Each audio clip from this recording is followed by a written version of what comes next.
Coolmas! You're listening to Between Pages and Friends, a book club style podcast hosted by your favorite hosts, Con and Lauren, and their supportive reindeer husbands who steer this sleigh of a podcast that, oddly enough, also slays. I'm Lauren. I'm John. I'm Con. And I'm Kyle. Welcome to the very last episode covering the Throne of Glass series, where we're discussing the final section of Kingdom of Ash, chapters 110 to the end. But don't worry, we're not going anywhere. Stay tuned because we'll be announcing our next book series at the end of this episode. Also, here's your severe content warning. We're discussing the end of an 8-book SJM series, so prepare accordingly. That's right. And though we've reached the end of this 8-book series, you can join us over on Patreon and be the first to hear updates on our next series, participate in our monthly book club, gain access to our Discord community, and make new book besties around the world, attend live events like game nights and parties, and enjoy early access to ad-free podcast episodes. You can find the full list of membership perks and details at the Patreon link in the show notes or description box below. Lastly, whether you've stuck around through all 32 episodes of Between Pages and Friends or you're a first-time listener, we are so glad you're here. This podcast is a labor of love from all of us, and we are so honored to be included in your reading journey. If you'd like to help us continue to grow and dive into more book series together, please take a moment right now to leave a rating and a review. It only takes a few seconds, but it has a big impact on this dream of ours, and we always deeply appreciate your kind words. Speaking of kind words, here's a recent message on YouTube from our new friend, Marie-Lisa Mazar 9881. All I have to say is I am so mad that I have to wait for the next episode. I just found this podcast like 3 to 4 days ago and I binged all the other episodes and now I am desperate for the next episodes. Oh, yeah. Oh my Marie, gosh. it is absolutely wild that you listened to us yap for about 60 hours in 3 to 4 days. Love it. Thank you for your dedication and welcome to book club. We're so glad you're here. Wow, I am impressed. Yeah. Yeah, that is impressive. It is really impressive. Shout out to you, Marie. And now, somehow, on the last episode of this 7-month podcast, I still have a new name for you today, and that name is Aaron, Darrow's territory that Evangeline is now heir to. And now, for the very last time this series, allow me to introduce the captain of recaps, master of the chapters, herald of happenings, narrative navigator, storyline sage, plotline prodigy, Juan. Wow. Juan just sounds so bland and awful after the list of monikers. Wonderful Juan. Wonderful. That's great. Yes, I love like it. Wonderful Juan. Well, jumping right in, Aelin faces Erawan and Maeve alone, but not without a plan that we never know about. Big surprise. She uses all the information she's gathered, not only from being held captive by Maeve, but also from Dorian in his time at Morath, and begins to sow doubt, because it was surely doubt growing in Erawan's eyes, and Erawan about Maeve's true motives and methods of getting to this point. Their battle begins as Maeve gets impatient. Morath continues to charge over the walls of Orinth, the cadre doing what they can to hold them back. Looking on, Aelin sees what must be done and recruits Lysandra and Irene to make it happen. They go pick up Dorian on the battlements, explaining the plan. Kael, obviously not happy about it one bit, but knows it's their chance to end this war. Aelin continues to play Erawan and Maeve against each other as they fight, telling Erawan about Maeve's plan to destroy him all along and that there are hundreds of Torre healers at the castle. In this moment, Irene sends out her power at the top of the castle, proving Aelin's words correct that healers are there, and Ilkin swings by, picks up Erawan, and they head up to Irene, leaving Maeve and Aelin alone, yet Maeve knows Aelin is without her power. The cadre see Erawan heading to Irene and make a break for Aelin. Maeve overpowers Aelin right as the cadre arrive. With her dark power, she makes them see their nightmares and tries to use that to get Aelin to swear the blood oath to her. Aelin looks on helplessly as Rowan begins screaming. Erawan finds Irene, explains that he's been looking for her, not to kill her, but to get her to work with him, that they have beings with similar powers in his world called Death Maidens, who are the ones to actually unbind the word gate and make the keys. As he approaches Irene, he is trapped in a word mark. Lysandra flies in with the real Irene, and she goes to work on Erawan as fake Irene. Dorian pulls Damaris and turns Erawan into a freaking meat skewer to hold him in place. Dorian and Irene eventually do the Karanom thing for more power, and right before the end, Dorian demands his father's name and gets it. And then Irene destroys Erawan with her power. Fairly easy in the larger scheme of things, just a thought. For Rowan, Maeve's power shows Aelin spiked on the gates of Orinth. Fenris sees Connell, blaming him for everything. Lorcan sees Elide rejecting him, which, after the previous two, is kind of funny. It's like, that's his nightmare. You know what I mean? It's like, well, like one person, a body is spiked to a thing. Like another, his brother is like blaming him for his death and like all the blood on his hands. And it's like, Lorcan sees Elide rejecting him. Oh no. Anyway. Aelin eventually sends a blast of her fire into the three of them, giving them a brand, a link of sorts back to reality. As they begin to come to, Aelin and Rowan work on some word marks, portals actually, leading to the lost Fae of Terrasen, the Wolf Riders, who now pour into battle, specializing in killing Stygian spiders. Fenris is actually the last to come out of it, but as the rest of them distract Maeve, Fenris finally uses his teleportation power, teleports behind her, grabs Goldrin, stabs her right through the heart. As Maeve is kind of like stuck in place, Aelin saunters over, so smug. Sorry. Aelin puts Athral's ring on her finger and then chops off that bee's head, baby. Yes, good riddance, you dirty old bee. Whoop, whoop. And this causes the Vogue armies to come to a halt and stop fighting. They've won. Falcon reunites with Lysandra. Darrow welcomes and announces Aelin as queen. Lorcan asks Elide to tell him to stay and to live with her in Parenth and marry him, and she does. He also will bind his life to her so that they leave this world together.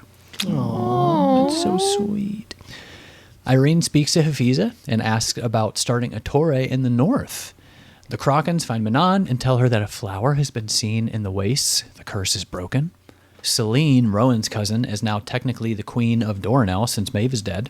They have Aelin's coronation, where the little folk show up and give Aelin the crown of Mab, which she wears proudly with her Terrasen crown as Fairy Queen of the West. Dorian speaks with Nezran and Sartak. Some of the Rukin have found wyvern eggs and would like to stay behind to train them. And Dorian agrees, and he even has a plan to build them up as like his aerial legion. Kale receives a letter from his mother, and she wishes to come live with him and Irene when they've settled. Kind of random. Dorian finds Manon, explains about the wyvern eggs, and not so subtly hints that she could come back to train with them. And then everyone leaves. The end. Just kidding, but not really. Everybody starts to leave once things settle down. We get all the goodbyes, the final one being Dorian and Kale. And in the quote-unquote prologue, Lorcan and Elide are married. Aiden and Lysandra's date is set for like later in the summer. And Aelin steps out onto her chamber balcony and sees King's Flame covering the mountains and plains of Terrasen. I can't believe it's over. It's done. Finished. And that's it.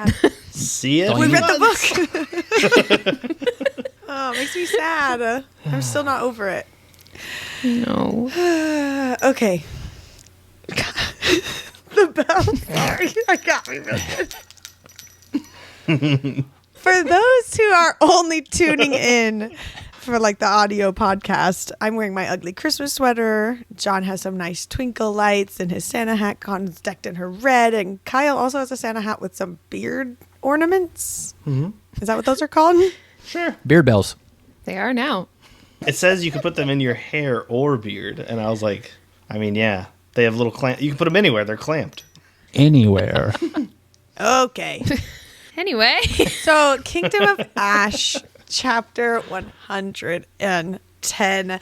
We left on a huge cliffhanger of just like Aelin stepping out to Erawan and Maeve. And so we just jump immediately into this like epic battle between the three of them. And I just loved how she's really struggled with self-worth or even wanting to be alive and all the things. And one of the first lines we get from her was, her name was Aelin Ashriver Whitethorn Galathinius, and she would not be afraid. And then a little bit later it said that not one more step would she allow them to make. And I was just like, yes, girl, get it and do the things. And I was like, we obviously have to take a break in between reading and recording. And so I'm like on this cliffhanger for a while. So this just immediately got me back in the moment, ready to go, fired up. Oh, so good. You're welcome. You're welcome. Thank you. Pretty shortly after that, Maeve is talking to Aelin. She says, how is it that you survived? And Aelin says, I learned to share after all this time. And it says, lies, Maeve spat. So I wrote, first of all, say it, don't spray it. Don't need to spit your words out. Yeah, you tell her, Kyle. And second of all, and I kind of hate to start out this way, but like, yeah, that is a lie. Aelin didn't learn to share. She had planned not to, and still would have not shared had Dorian the First shown up and offered to share the burden or not. Like, the whole plan was to not share. It was luck that the king showed up. I was going to say Dorian the First being the king of Aelin, just making sure. Yes. Okay, got it. Dorian the First. I don't Dorian like the calling First. him Dorian the First. Nice. Well, get used to Dorian the Second. Now he's stuck because he's like, oh, great, now I have to name my kid Dorian and keep it going. Otherwise, it's just weird because he'd be Dorian Jr. If you have a third one, you turn into Dorian the Second. But until you have a third one, you can't call yourself the second because you're just Junior. You could call him not Good Dorian. Yeah. True. But what would his name be? Not Dorian. No, but like, what would his No, name be? like his name is not Dorian. Yeah, but like, what would his name be? Sorry.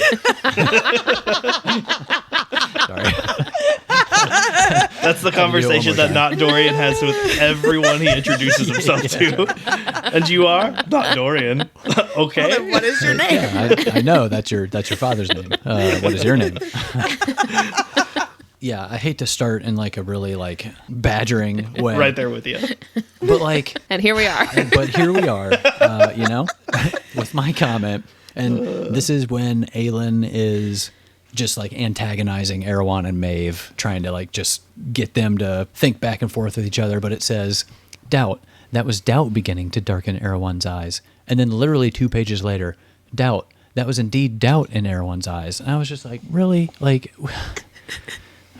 I know, like 2 pages. I know it's such a small, like stupid thing to be just, I know she's like really trying to hammer down the point that Aelin was really Putting doubt in his eyes.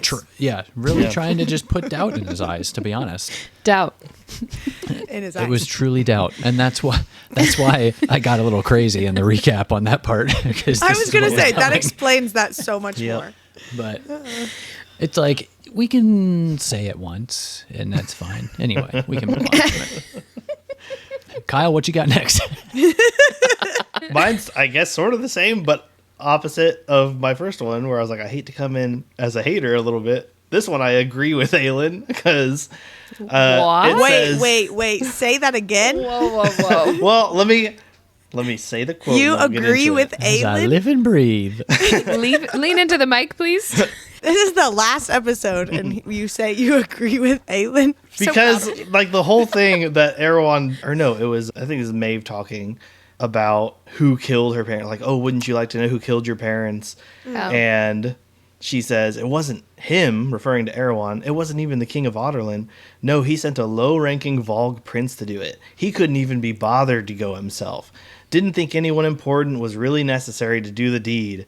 And Aelin's response is pretty much like, okay, who cares? And I was like, yeah, who does care? How on earth is this supposed to sway her one way or the other? Like, is it worse for him because he didn't do it? Like, the order still came from him. The information changes nothing at all. It just seems like a weird swing and a miss from Maeve, the master manipulator, because I was like, okay, they're still dead. It doesn't really matter. In this moment where I'm going to kill you, it's not going to stop me.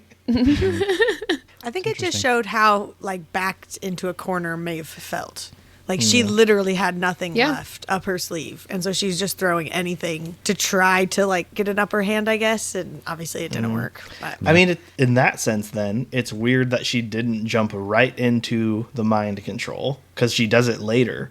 So why waste your time with words and hoping that it affects someone if you can literally make them think other things are happening? Just start with that.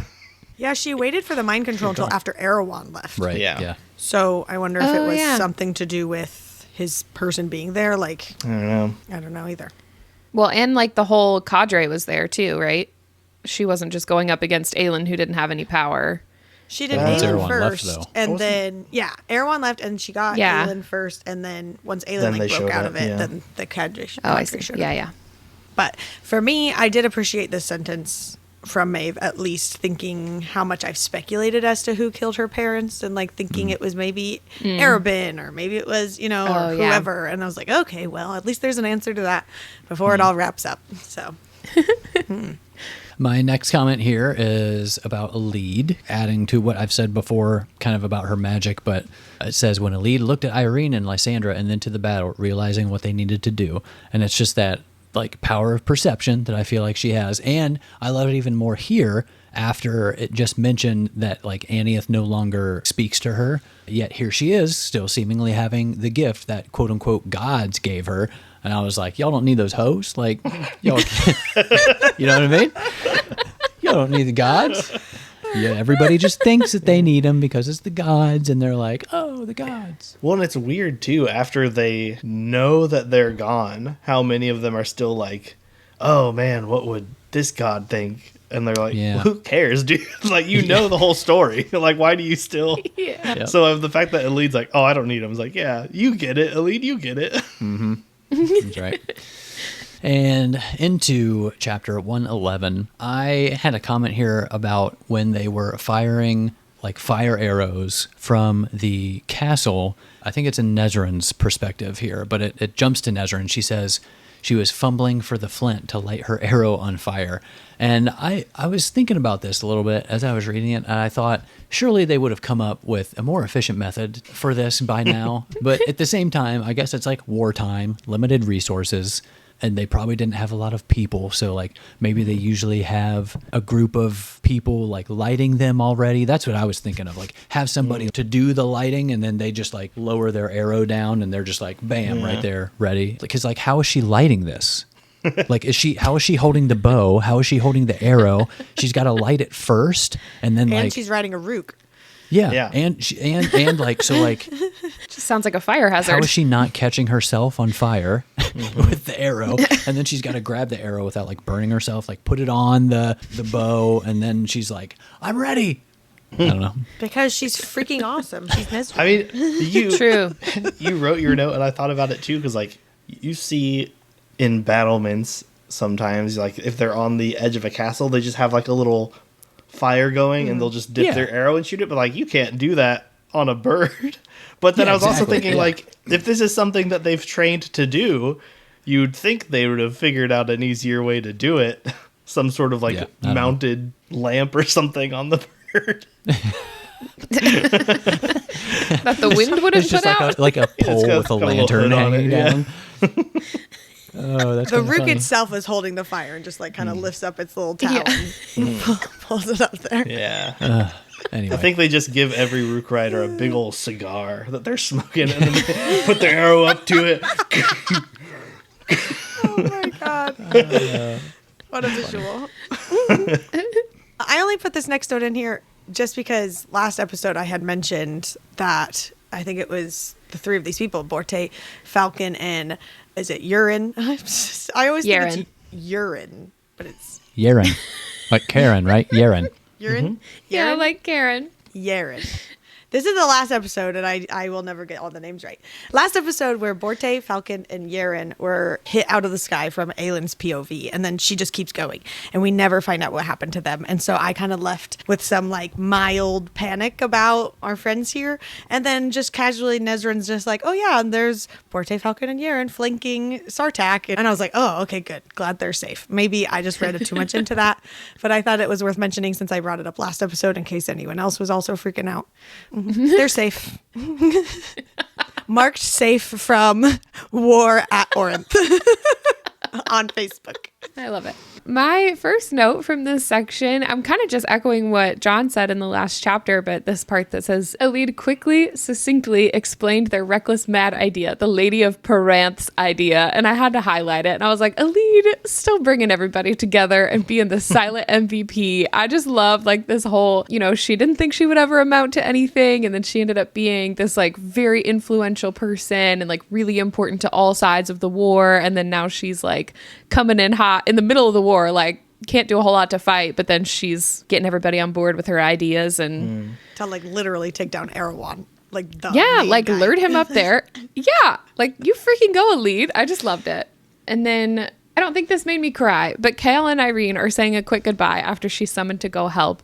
And it says, Irene put her hands atop Kale's and brought them brow to brow. "You are my joy," was all she said to him. And this is just so incredibly sweet. I love them so much. I love that they have like all these little moments kind of sprinkled in now that they're back with the whole gang and we just get little moments of them. Like, "You are my joy" is so sweet. Yeah, this made me cry whenever he's like saying this and then he says, "Go save the world, Irene." I was like, oh, she is going to save the world. So cute.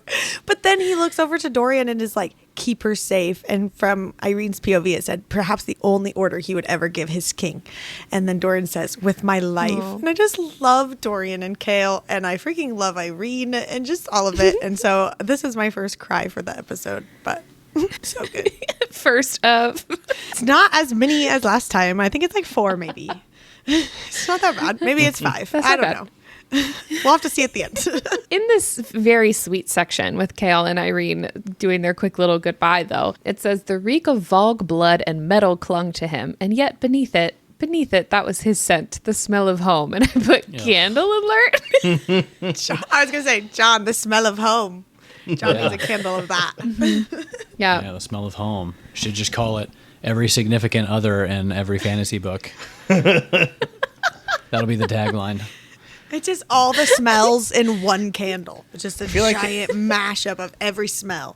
If I told smell of Lauren, home. "Oh, you just smell like home," it would be offensive to her. It would. Because she'd be like, "Oh, you mean like sort of Diapers? clean laundry and a dog?"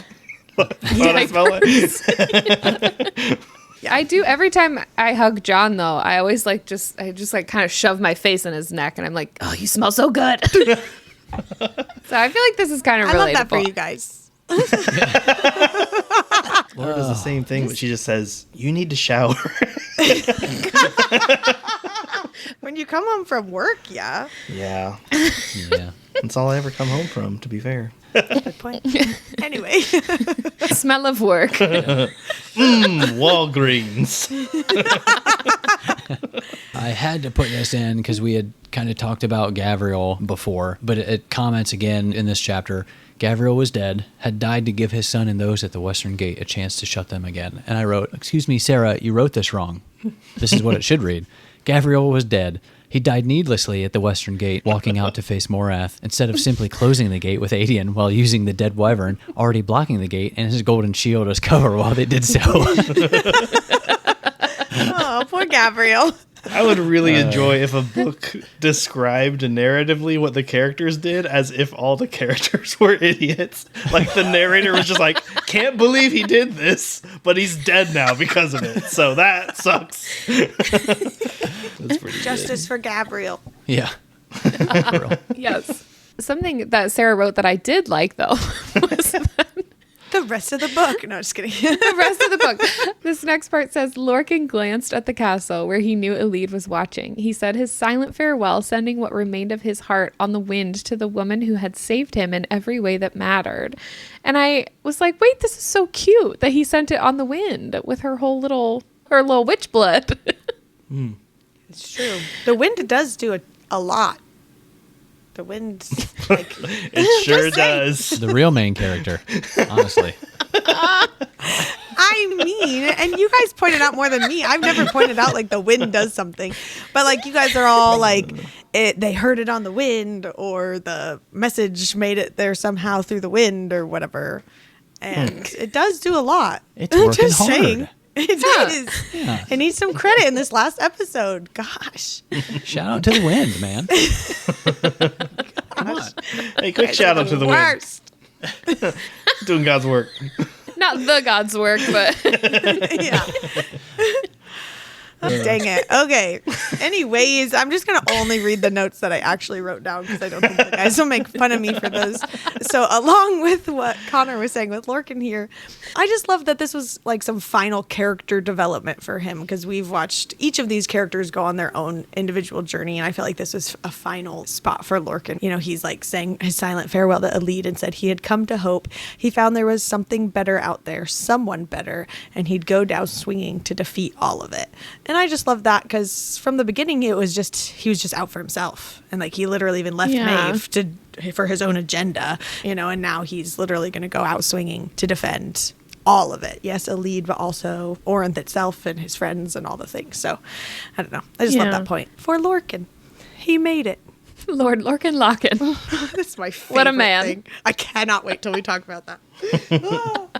Real quick, several episodes ago, we had made a joke that Kingdom of Ash would just be one long dance battle. So, of course, I had to highlight this quote that says, "It was a dance, and one that Aelin had spent her entire life practicing, not just the movements of her sword, her shield, but the smirk she kept on her face as she met each blast of darkness, as she realized over and over and over who her dance partners were."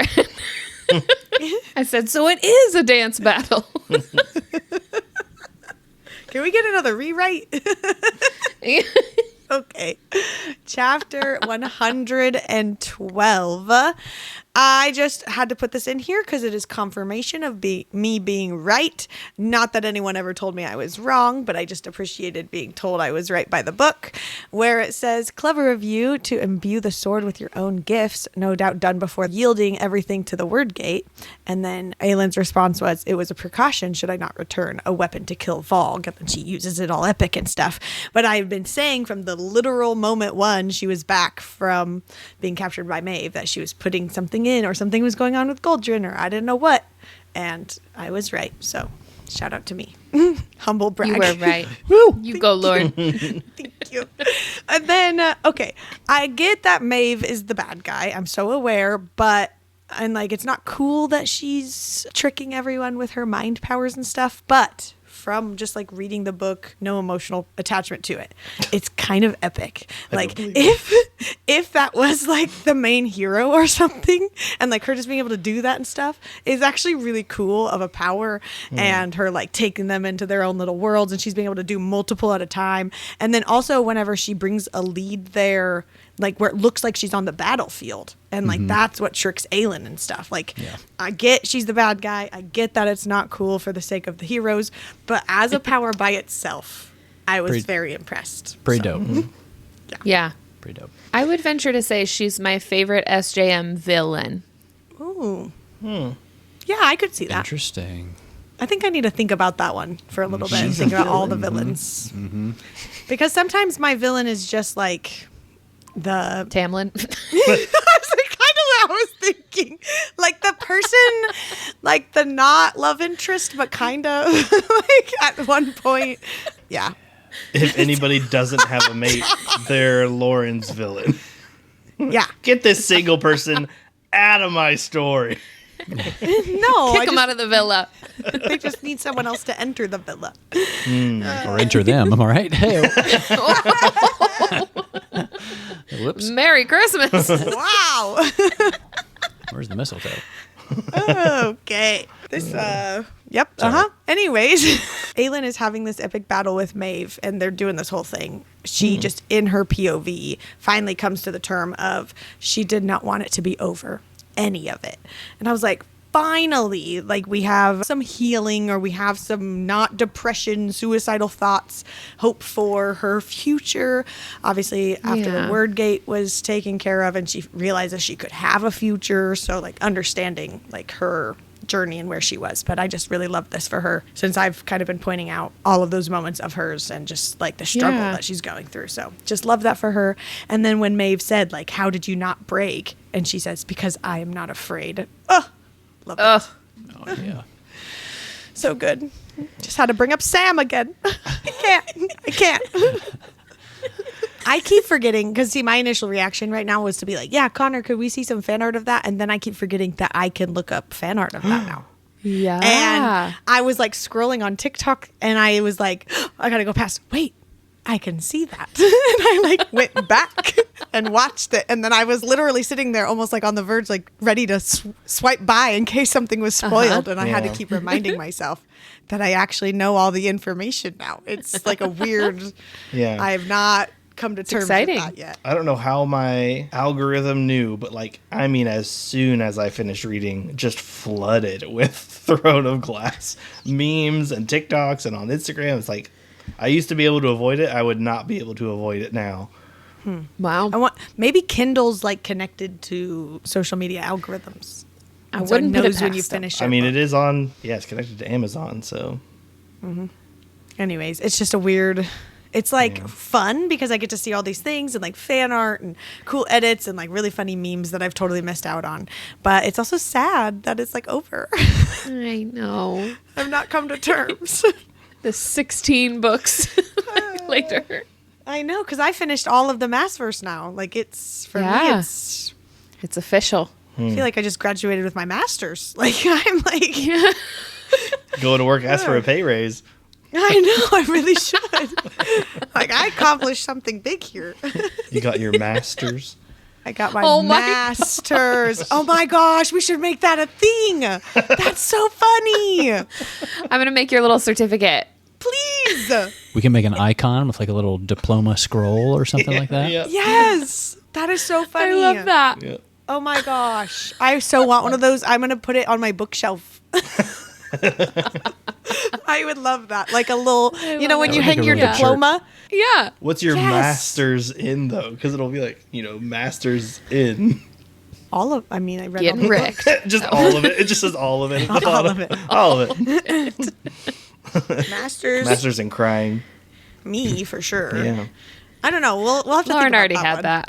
that. Yeah, that's fair. That's fair. Anyways, we'll have to think about that part. But I do like this. Yeah. This is a good start of something, guys. This is, yes. We can't publish this. People are going to steal this. Something new. It feels so right to be here with you. Oh. No. Thank you. Okay. So wait, This this is- would this would be sorry, real quick. This would be your master's once you finished all of the series, Yes. Yeah. all of All the of the Surgeon Mass Masters. universe. Yeah. Yeah. Okay, yeah. So when a new book comes out, you have to like turn it down until you're done with the new one. Just Get face turn down. it around. Yep. Yeah. Okay. So my last note for chapter 112 is when the cadre like runs up and immediately Fenris goes to attack Maeve and she whips at him with her like magic or whatever, just rips across his face as if Maeve knew precisely where to strike. And I was like, not his beautiful face. Isn't he supposed to be like No. the most beautiful of everyone? And then she goes for that Yes. face. Ugh. I don't Beautiful know. Fenris. I know. And then he like keeps the scars or whatever, which I don't know. It makes me sad. I just wanted everyone to have like full growth and healing, which I get is not how the world really works and stuff. So I was hoping to see at the end, like 10 years later, and everybody was great. But we've left him where he's like obviously with the group and seems to be doing okay, but he still keeps his scars. And I think she says something like he'll keep them until he's ready to let it go or something like that. So he's still obviously going I through thought he something. just kept it as but- a reminder. Yeah, but I'm pretty sure it said something like that they would fade whenever he was willing to let them or something Oh. like that. Yeah. Anyways, poor Fenris's face. Okay, chapter. I mean, yeah, it's sad. Don't laugh at me. I know. I'm sorry. Poor Fenris's You also face. said. You also said when Maeve whips at him. Why is that bad? Yeah, that's what I was thinking. Not like whipping Nene. It's the dance battle. Oh. And he's like, whoa, my face. Now watch me whip. And he goes, my God. It's too perfect. I didn't think I was gonna cry today. Okay. Chapter 113. Erawan finally gets up to where Irene is, and he's like spilling all his secrets as to why he actually wants to have Irene specifically, or like the healers, or why they sent a Vogue down to be with the Coggin, take over Duva or whatever it was.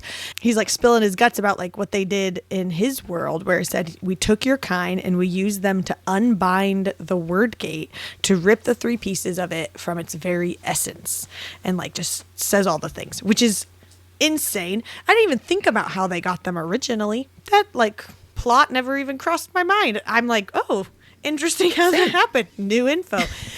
But obviously they put the word keys back and all the things. But what I'm learning here is that Irene could still world walk Right? Like, there's a chance that she could do that if she wanted to, and maybe show up in another SJM world, is what I'm trying to get at. Like, if they could travel or do things, my shoulders are going. I'm excited. They didn't use them to world walk, though. They used the healers to break apart the word gate to get the word stones. Yeah. Because they have the power of healing and destruction. But the healers themselves didn't use the word stones. They did.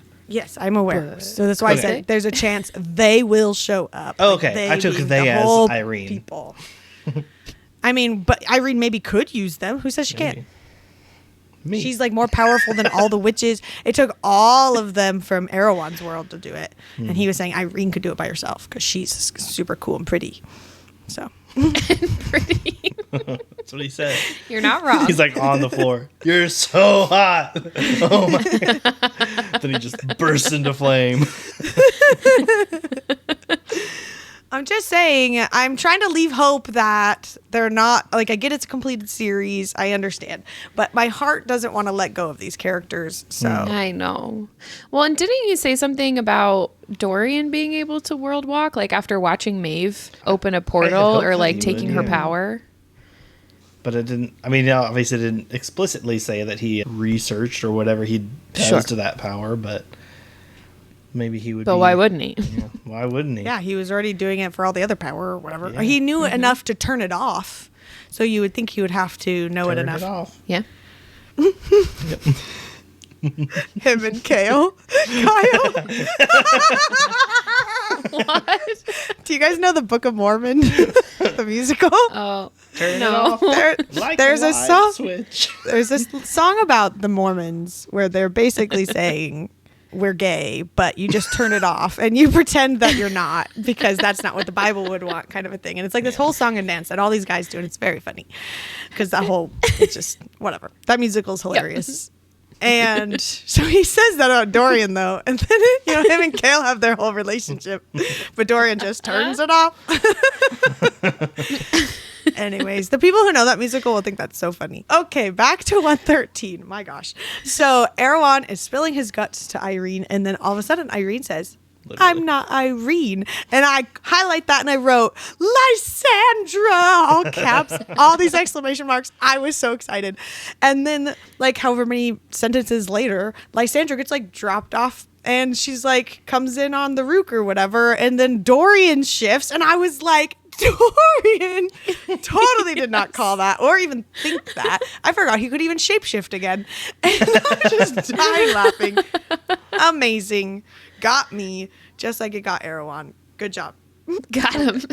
Got me. I had the same reaction in this moment because this was another thing that I had just forgotten about where I was like, it's Lysandra, wait, but it's not because she can't summon power like that. And then it was like, Lysandra was over here. And I was like, wait, what?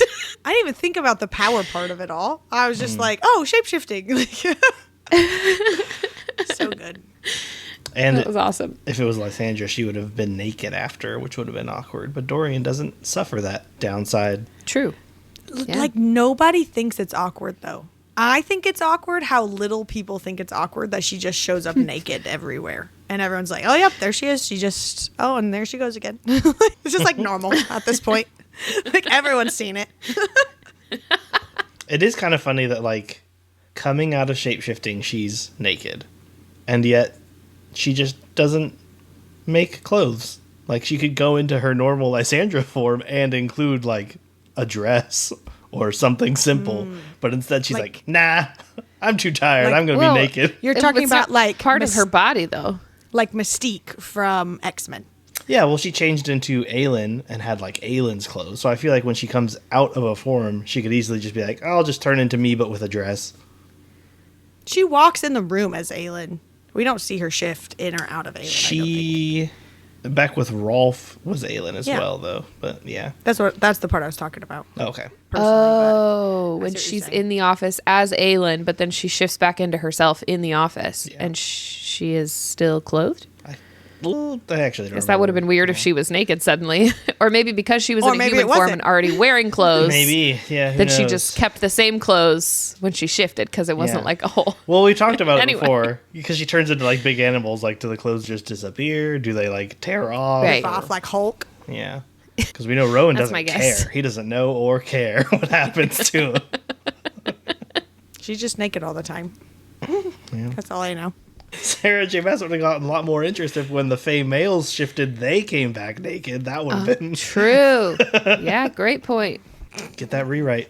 So, Anyway. Surprised John had no comment on Irene being naked. Or Irene. Lysandra being naked. He would never comment on Irene being He's just happy with it. when he's muted, so. That's okay. Okay. Back to 113 again. They finally get Erawan down, and Irene and Kale, oh my god, Irene and Dorian are Karanom, which is super cool. And Connor always calls him a universal donor, and so that was my comment. Universal donor! He did it. He's just Karanom with everybody. I just added on a quick called it for me because I was like, I knew something about him would happen there with being the whole universal donor. Very specific. Great call. You know what? I take him. I knew something would happen. I specifically said he would help her. If you want me to get specific about it. Go back and watch all 60 hours of the podcast, Connor, and maybe you'll remember. all 60 hours that I spent probably 300 hours editing. Yeah. I mean, you probably really only need when Irene showed up. You probably cut out the first few. Not good enough. I need the backstory, dang it. Commit. Okay, I do love, though, when Irene is defeating Erawan, and we get, like, this whole Irene POV of, like, inside Erawan taking out his Vogue person thing. Nope. I was trying to avoid that. Thanks. But I just love that Erawan brings it back to Irene and Elid's mom. And like that it was their sacrifice and their like making all these choices and doing all the things that set up the moment that Elid could have an idea to bring Irene there to take out Erawan. Like that was just a cool way to go about it and to honor her mom, and for her even to say like, I wish I knew what Elid's mom looked like so I could have her like picture here too and stuff. And that whole little scene was so random and so unexpected for me, and I just really loved it. It was just a nice little touch to the moment when everything's like hot mess and scary and don't know what's happening. And it was just so good. I loved it. And then the way that like Dorian literally got Damaris to basically force the truth out of Erawan. I wish we could have seen more with that sword and like more with that power of him like literally forcing people to tell him things. And I wonder if we maybe accidentally did here and there, because I talked about it once when they were on the boat and whatever that thing is that came in and it was pretending to be Gavriel or Fenris or one of the two, and it tried to attack Manon. What was that thing called? You know what I'm talking about? The Bloodhound? Yeah, the Bloodhound. And he basically asked like if they're still alive or something. And I guess maybe that was just him getting to know if it was the truth or not. Either way, cool sword. Wish we saw more of it. It was just epic. Such a cool like ending to things. Yeah, I love that we've seen a lot of like the truth and lie. The sword is like warm or cold or whatever. But I did think it was really cool that Damaris could literally just extract the truth from someone like that. I agree. I wish we could have seen a little bit more of that. Yeah, really cool. But the truth that we get is that the King of Otterland's name is Dorian. And I really don't know how I feel about that. Like, first of all, if his name was like Steve or Joe or something like super lame, I was just about to like quit this whole book, and I've been spending 7 months reading it. But honestly, Dorian, like, I don't know how I feel about it. It still feels weird to me. Well, he's the real Daddy Dorian now. That makes it so much worse. Because now I don't want to like think about Dorian the same way, because which Dorian am I talking about? And it just ruins Dorian because of Dorian. And the only one that's alive probably is who you'd be referring to. I don't know. I know. Yeah. I just, I'm not feeling it. Yeah. Yeah. So I talked with Lord about this like a bit, and I feel like I got my answer from John's recap on his opinion. But was anyone else disappointed that Erawan went down this easy? Like, I was expecting some epic fight or like an ace up his sleeve, but now I feel like he was built up to be like, oh my god, how are we going to defeat this guy? He ripped through the chest of some dude and like spoke to me, and I have no idea the limits of his power. And now he's just like basically a background character that was kind of rude, and then died. Yeah, I mean, they did end up spending a lot more time throughout the course of the series fighting with Maeve. Mm-hmm. Technically. I mean, she was definitely giving them a lot more trouble directly, I feel like, than Erawan was. All of my highlights in this section were not about that. They were about Team Ass being like super epic. So I wasn't really thinking about this. It did feel like really cocky of him to just fly straight over to wherever he thought Irene was with only one Ilkin to like fly him there. But that also maybe seems kind of on par with his character. Yeah. I don't know, but like he was going up against the most God's blessed healer in existence, being aided by the raw magic and most powerful person on the planet. So like, I don't know that there was much he could have done in that instance, but I also feel like we don't really see his power at all. Like I guess I would have expected maybe thinking about it now, I guess I might have expected a bigger display of power directly from him in that moment, but yeah. I don't know. I didn't think about it that way either, though, where you're saying, like, it's pretty cocky of him. Because, like, yeah, the whole time he was like, I mean, basically, like, oh my gosh, the one thing that can kill me, I'll be right back. And he flies right to it with one person. So, like, yeah, that is kind of disappointing in a tactical sense as well. And apparently didn't even have the Ilkin stay. I mean, where did the Ilkin go? It just literally dropped him off. And he was just like, all right, I'm out. Yeah, the Ilkin was a smart one. He's like, dude, you should not be here. I'll pick you up after school. But yeah, like, we were talking about that too, how Maeve sort of, I guess, was more of the main quote-unquote villain for the latter half of the series, I'd say. Like, yeah. Yeah, that was something Kyle and I debated a lot, was like, who is the main bad guy? Is it Maeve or is it Erawan or whatever? But you're saying like the second half, Kyle, with Maeve. Was Erawan even the main bad guy in the first couple? Like, we didn't even know his name. You know what I mean? So it's just like... I guess he was like the orchestrator of everything, kind of. Yeah. He was puppet master. An unknown puppet master. And like for the first half, it was basically the king of Otterlin. But yeah, I mean, still, like even any like level type game that you play, it's always like mini bosses until the very top one. Yep. But this one was just kind of like, I mean, I guess Maeve was the top one. Yeah. Well, yeah, because, I mean, Erawan was only there because Maeve got there first and they were chasing her down. Right. Like, that's the only reason they even showed up. So it just, you know, if we're thinking who even orchestrated Erawan being there, it was still Maeve. If you're thinking it in that kind of a tier, but... I guess. But even then, like, I mean, we can get into it later, but the actual taking down of Maeve and then subsequently the army and everything too is kind of like, oh, okay, well, that was easier than expected. I thought, because John said that in his chapter recap too. I thought that happened because Erawan died and maybe it was just like happening at the same time or something. That's what I thought. Because I think it even says like a power came from over there. Maybe I'm just making that up. I thought it was like Erawan died and then everybody went and just happened to be at the same time. Maeve did, but maybe it was Maeve. I will say that, like, in a sense, it makes more sense for Maeve to be the main villain because I feel like she has more reasons for us to go against her, but she also has more reasons for us to be for her. Whereas Erawan is just like a guy who came and is going to conquer and get this girl back to his brother so she can be under him forever or whatever. But Maeve was like, maybe had some slightly redeeming things where she was like, oh, she just wants to be in a beautiful world. She just wants to be here or whatever. And like, granted, she's going about it in a totally wrong way, which makes her a villain. But still, Erawan didn't really have anything where I was like, oh, but he's just a little guy. It was just like, no, he's a jerk, like the whole way through. He just misses his brothers. Yeah. Well, and maybe even Sarah felt like it was Maeve because she left Aelin to fight Maeve. She left those two, like that main character, to fight. I don't know.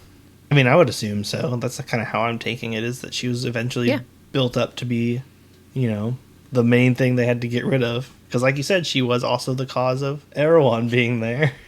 Yeah. I'm interested to see what other comments and stuff, or what other people's opinions are on who's the main bad guy. Yeah. Like Discord or comments on YouTube or wherever. Leave a comment. Who's the biggest baddie? In the biggest baddie in Irelia. That's different. That's the poll. That's our poll for this week. Hey, that's a good one. Ugh. All right, but when Erawan does go down, it says Erawan dissolved, a sagging bit of flesh and brittle bones. And I said, well, well, well, look who's made of sagging meat after all. Got him. I just imagined it being like the moment when Peter Parker like gets Thanos, spoiler alert, and he just like, fades away and you just see half his face go for a minute. That's what I was picturing in that moment. And he just dissolved and he went away. Yeah. So I love how you just got specifically picked Peter Parker. Yeah, that was the big epic moment. That was a moment where everyone didn't want him to disappear. I mean, like half of the universe also disappeared. That's okay. Anyways, chapter 114. The cadre are all in Maeve's illusions, and John was making fun of Lorcan for only being with a lead. I thought it was cute, but whatever. Lorcan says to Aelin in the illusion when Aelid's like shutting him down, and he says, I think you might be my mate. And I was like, oh my gosh, that is so cute. And then he never says it to her in real life. And I was like, bro, what a mistake. You got to actually tell real Aelin that, sir. He didn't know that wasn't real Aelin. This is Lorcan. We're talking like, as far as he knows, he told her.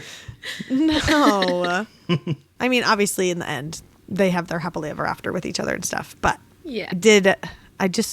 I'm here for the mates, and they didn't get to have their moment. So it's the only reason I read these books. Okay.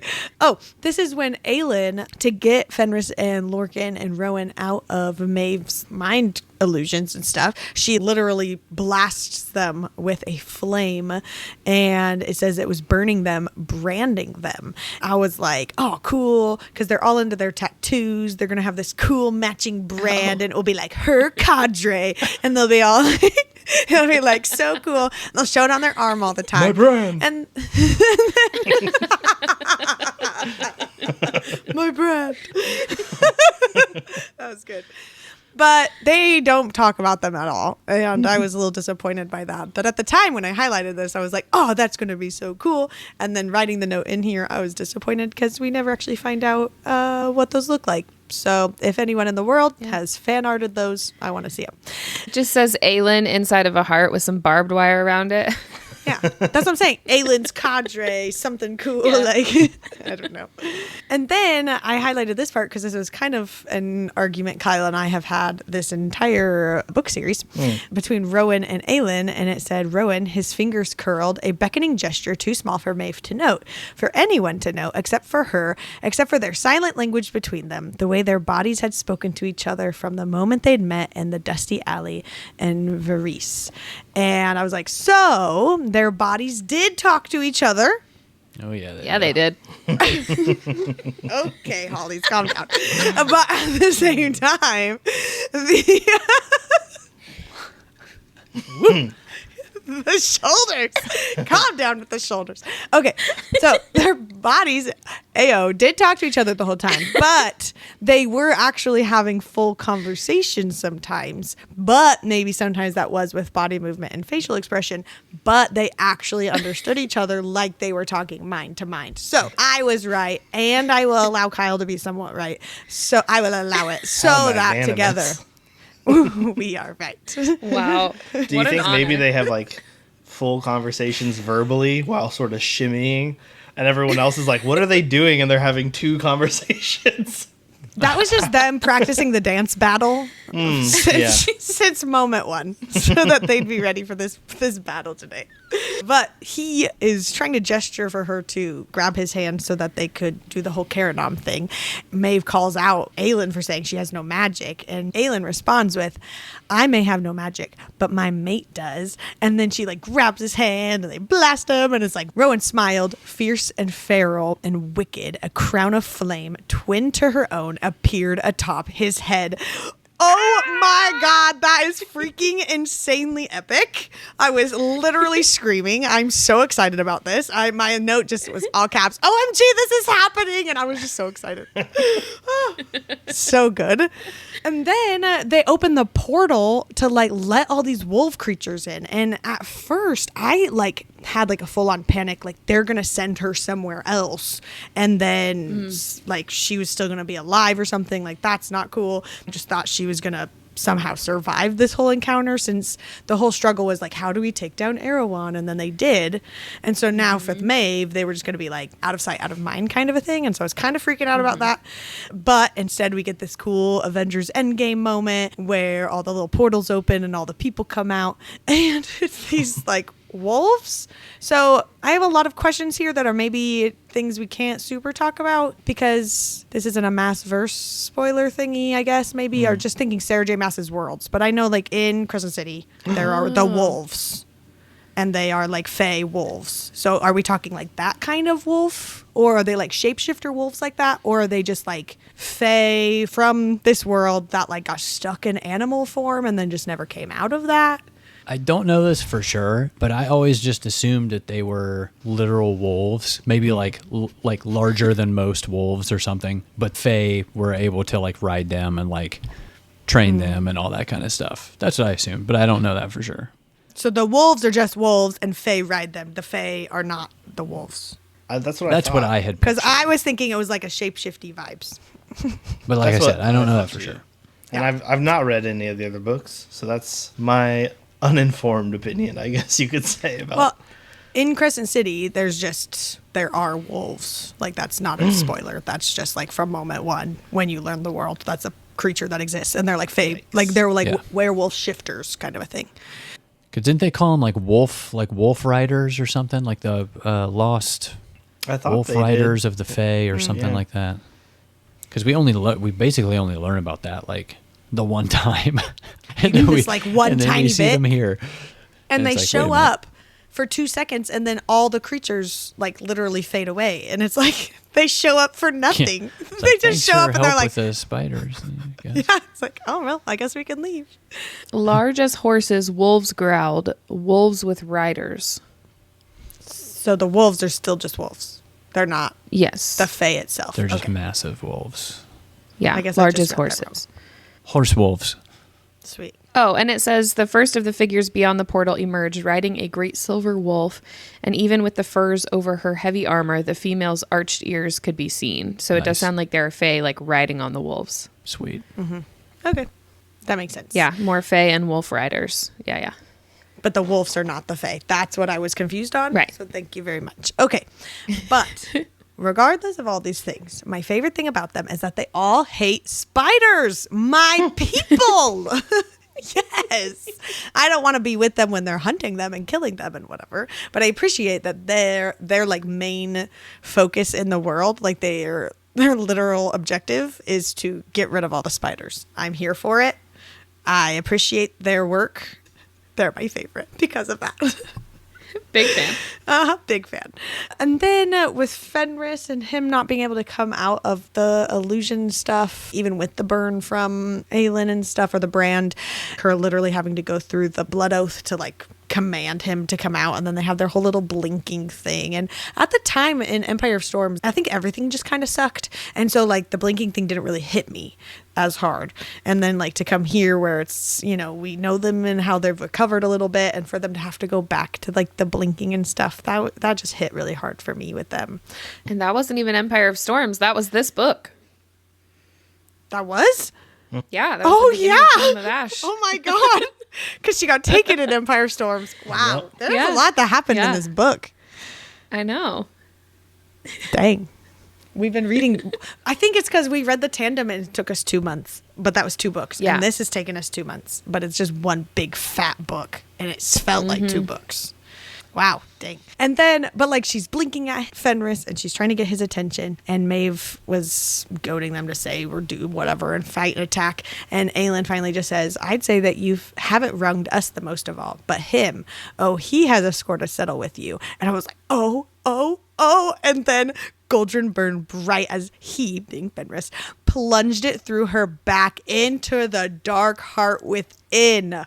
Ugh. Yes, Hell Fenris. yeah. You do the thing. And then I was so relieved because boy. I did just have this like panic that they were going to like send her through this portal and stuff. And I was like, okay, she is going to die. They do totally lead up to it like that, though, where she's like can you be good? And Maeve's like, yeah, I promise. Well, yeah, that's my next note for 115 where they're like having this, because she is sitting there with a knife in her heart and she's like trying to ask basically to like get let go or whatever. I'm freaking out this whole time thinking she is. And then Aelin just says, and if I choose to banish you, you'll go wherever it is we decide you and never bother us again or any other. And she's like, yeah. And she's like, then go to hell. Freaking amazing. And she just cuts off her head. So good. I feel like that moment of her getting stabbed was the moment where we were talking about earlier, like, oh, she's finally backed into a corner, because then we do see like a full switch from being like, oh, I've got you and there's nothing you can do. You who have most wronged me, stabbed. Next thing she's like, all right, well, maybe I could just go somewhere else. Like, we don't need to do all this. Like, that to me is like, whoa. Hey, whoa, I don't know about all this. I didn't really mean it. Point. But I did fully think that she was going to, I thought she was going to literally send her to hell and open the portal to hell with the gods and be like, yeah, you could just go in there. But cutting her head off equally is good. Super good. Mm-hmm. Insane. And then she, as well as the rest of the army, gets Thanos, and they all just, whoosh, that was them all fading away. And then it's just like over. It's just like happened. To be fair, they don't get Thanos. They all just fall down. Because later on it goes on to say that they're walking through the fields and all of the bodies, they don't chop the heads off because they're waiting to see what healers can come out and heal them. It doesn't ever say, I guess, how successful that little project is, but they try to keep who they can alive and see if any of those people are recoverable. Yeah, that's a good point. The Volg inside them get Thanos. Yes. They get Irene. Hey, Irene. There's a line where Aelin's sort of thinking over who Maeve is or was, and she says, or thinks, friendship. What Aelin knew had kept the queen before her from becoming her mirror. And I was laughed at many moons ago in this podcast for saying the power of friendship would win the war. But look where we are now. And I would also like to say that I called Aelin and Maeve being so incredibly similar to each other. When they were like, they're both very secretive. They were both like plotting and planning all the time. And I honestly think that there was also why Maeve is the main villain of the story. Because she's so similar to the protagonist, which you see a lot of in a lot of fantasy stories where they have very similar drives or goals, but just go about it different ways. So not Erawan. So I could almost forgive his death being easier. Almost. I still expected a little bit more of a fight from him, but we can move on from that. Well, and I could almost see like Erawan was the main villain for Irene and Dorian and Aelin and Lysandra, those that did take him out, and where Maeve was the main villain for Aelin and like all the things that she went through with Rowan and like their relationship and all of those things that got like messed with and everything. Yeah. So I appreciate that. Yeah. They both got to take out the appropriate main bad guy. Yeah, because with Dorian and like his whole experience with the collars and literal basically his entire arc was kind of more focused on Erawan. And same with Aelin and Irene's moms and like their With families Morath. and stuff. Yeah, that's very true. I would say my big thing about it, my big qualm, or like, I guess it would be my qualm, was that so much of the story was spent on and honed in on the importance of the keys and the gate. I mean, that wasn't like the climax of the plot or the story of like defeating them, basically. Yeah. Because, I mean, leading up to Kingdom of Ash, that's basically all that they were trying to do. Like, track down the keys, find out about the word gates. I mean, obviously, Tower of Dawn, we find out about Maeve. So then that introduces kind of like, okay, well, she's probably a major player because she's also Vogue. But it was still all about, like, the keys and the gate to get Erawan, like, sent back or whatever. I don't know. Yeah, I think the keys might have been more of that. Like, it might have been a bigger threat if Erawan had obtained more of them. Like, if he ended up with all three, and that was the final showdown, was like trying to get the keys back from him or something like that. It didn't feel as climactic maybe at the end with him because he never got that far, and it wasn't like they were trying to battle him with all three of the keys in his possession or something like that.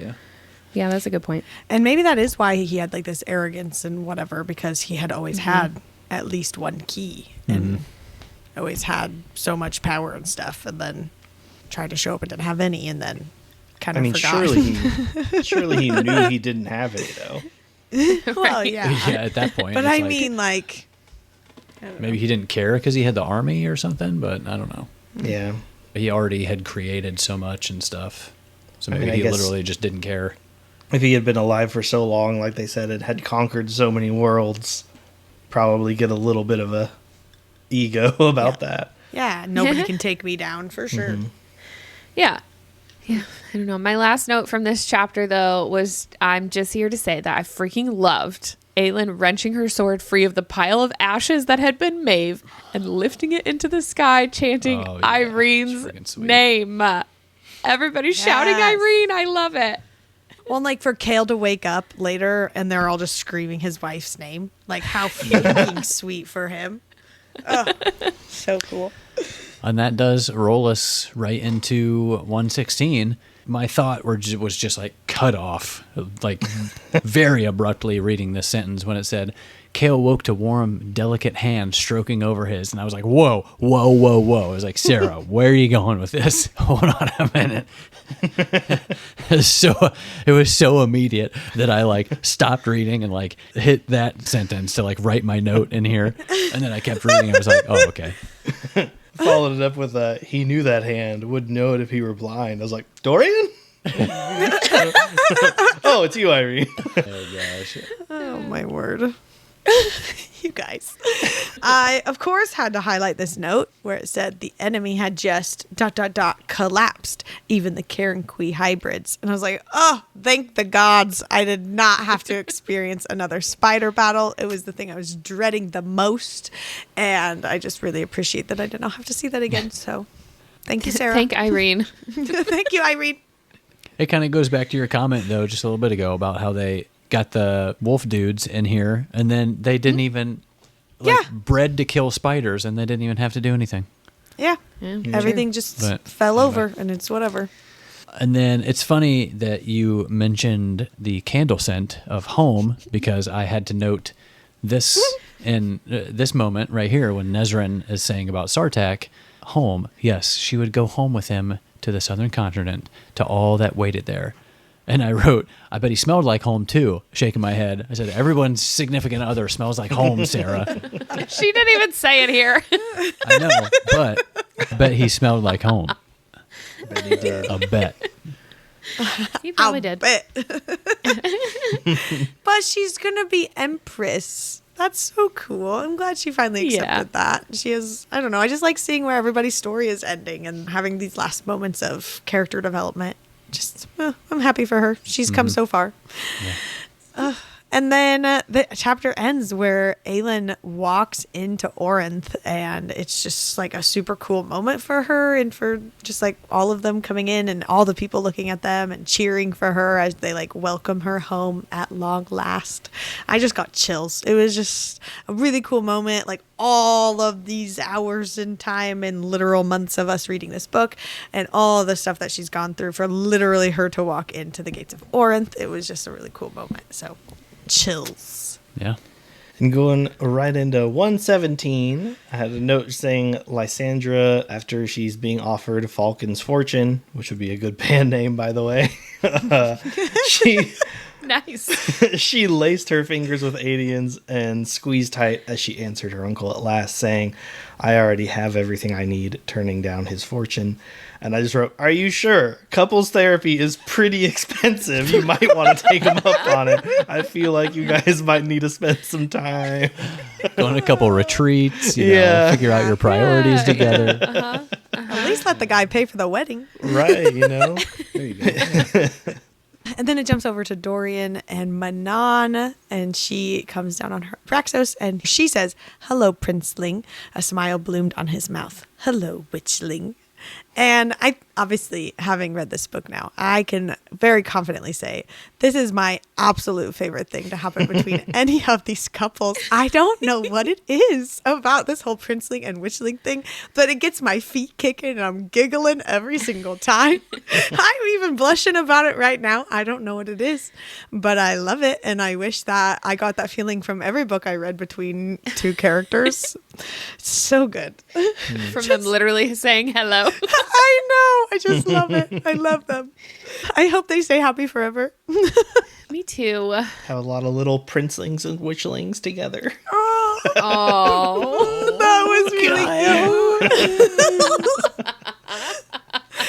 Stop. And that's Lauren's crying. adorable. I'm not crying, but it's really cute. She's crying. Just imagine 3 of them sharing a broom, just flying around. No, they'll And all the have other their one own sharing a little wyvern. Yeah. exactly. What is it? The Rooks, they ride at Chasing each 4 other. years old. So I'm sure the Yeah. witches Yeah, ride yeah. even younger than that. True. what correlation do you have to prove? I'm sure the witches do it younger. Yeah, because the witches are all like, no fear and whatever. Yeah. Yeah. They would. Get on your broom. I feel like One-year-old. a stick about the is much wyvern. more difficult to balance on than That's true. a large bird. Is it? Things I never thought I'd say. Especially after all your riding Sartax root jokes. Next poll. Which is more difficult to balance on? A broom or a large bird? a large hawk. I should say a giant hawk. Yeah. Yeah, it is. You should. Okay. Wait, what? Don't forget the wyvern. We weren't too. talking about Rowan? No? Oh, okay, sorry. Oh, right. Boy, I walked right into that one, didn't I? You forgot about Rowan's hawk. Yeah. And it's bird form, too. Oh, gosh. Oh, my word. There's no good transition here to the next note. On a much sadder note, from Dorian's POV, he's watching Abraxos, and Dorian remembers Nareen. This was the first time it's been acknowledged on the page that Abraxos lost his mate, and it just made me really sad for my sweet good boy, baby Abraxos, all over again. But I had to note here when obviously Darrow has his change of heart and Aelin is like reflecting on this when she tells Evangeline way back. She says, "Win me back my kingdom, Evangeline," her order to the girl all those months ago. I noted here that Ava was doing the Lord's work, changing this old man's heart like this entire time. She really did. I feel bad because I forgot about her for like An entire a whole book or something. Yeah.